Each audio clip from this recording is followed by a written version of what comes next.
Og så er det sådan, jeg bare lige... lige... Og bruge sådan noget med.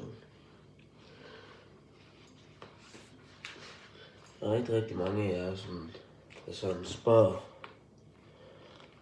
Kommentarer under en video om, hvordan jeg sådan en morgen ud. Det vil jeg gerne vise jer.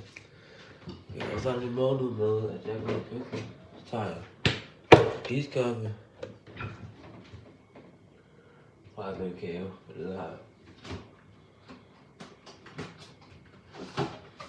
Og så er der noget kakaomælk. Og så til morgenmad laver jeg enten sandwich eller så kold skål. Så skal jeg starte med morgen. Vi ses.